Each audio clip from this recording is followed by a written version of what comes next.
Chapter 4. Details. Could probably use some food since you gotta come by here tomorrow anyway. It was the last thing the girl said to him before he left, more like an order than a request. And Ted nodded and said, "Sure thing." He didn't like having to take off from the Andersons' farm in such a hurry, especially since it might look like he was afraid. He didn't want that girl to think he was afraid because it wasn't true. No way.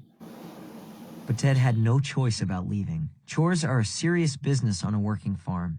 He had to be home for chores at 4 o'clock, so he had to go. The worst part was that he hadn't had time to get her whole story. Because that's what he wanted.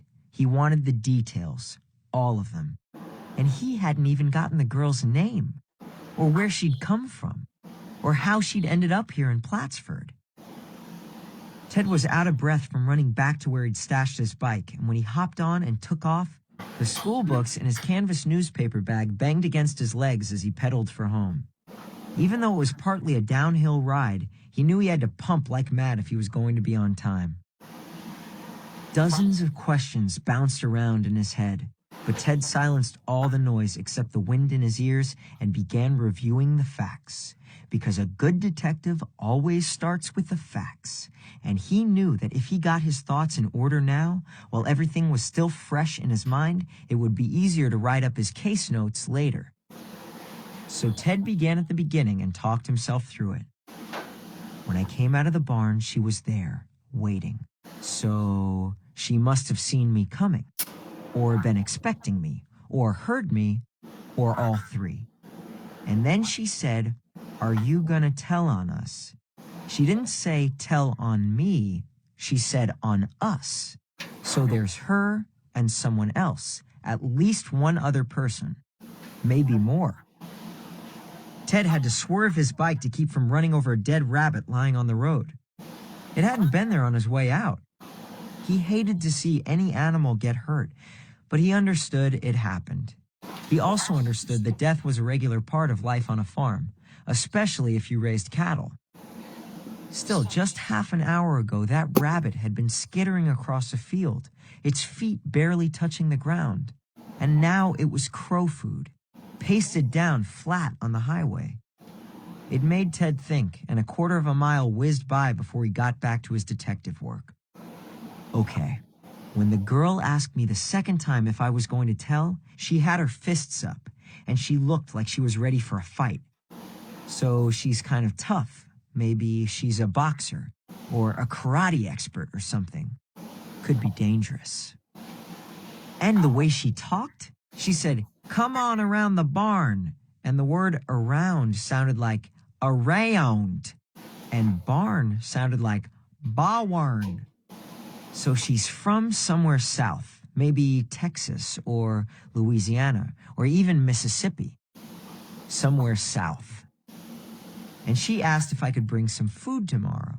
So whoever's there, either they don't have any money for food or else they don't want to go into town, or both. As he rumbled over the railroad crossing at County Road and Main Street, Ted remembered the mystery he'd read about a boy who wanted to be a police sketch artist. The kid in the story had learned to look at someone for 10 seconds and then draw a perfect picture of them. He was like a human digital camera. That book had taught Ted a lot about noticing important details. Ted had been with a girl for only a minute or two before he'd had to leave, and she'd taken charge and done most of the talking, asking him where he lived and how far was it to town and did he ride past here every day. But during the time she was quizzing him, Ted was busy taking mental notes. And now he played them back. He pretended he was talking to that kid, the one who could draw like a genius. She's a white female, age 11 to 13. Sort of a skinny build, a little more than 5 feet tall, same as me. Narrow face, pale skin with freckles on her upper cheeks. A thin nose that's sort of long, brown eyes, straight brown hair that comes down to her chin, sort of a grown-up haircut. And her teeth haven't had braces. Last seen wearing dirty pink running shoes, blue jeans with a little rip on the right knee, and a pale blue t-shirt with a yellow smiley face on it, except the smiley face is frowning. She chews her fingernails, and on her left, no, on her right hand, there's a little silver ring with a small red stone in it. Ted was pleased with himself for giving that fine description. And as he leaned his bike low and took the left turn onto Toronto Road a little too fast, he glanced at his watch. 3:56. His dad's farm was exactly 1.1 miles up ahead, and the macadam road was flat and smooth. Ted knew from years of experience that he was going to make it home on time. Because if you go 15 miles an hour, which isn't that hard with a good bicycle on level ground, you travel 1 mile every 4 minutes. At exactly 4 o'clock, Ted's tires crunched on the gravel driveway of Hammond Acres, and Shep ran out to meet him, barking and running half circles the way a border collie does. The driveway was neat, edged perfectly, and completely weed-free. Another one of Ted's chores. As he put his bike away in the garden shed, Ted was still going over what he'd learned, reviewing every scrap of information to see if he'd missed anything. And he remembered something. Something he'd seen but hadn't really noticed, not until just now. It was there on the girl's left sneaker. Some writing. Ted pushed himself, trying to sharpen the image, trying to make his fellow detectives proud of his excellent observation skills and his fantastic memory. And as he walked across the yard toward the barn, the picture snapped clear. It was a name, written down near the sole of her shoe in faded black marker. Suddenly, the girl who was hiding out at the Anderson place was a little less mysterious, because now she had a name, and Ted knew what it was.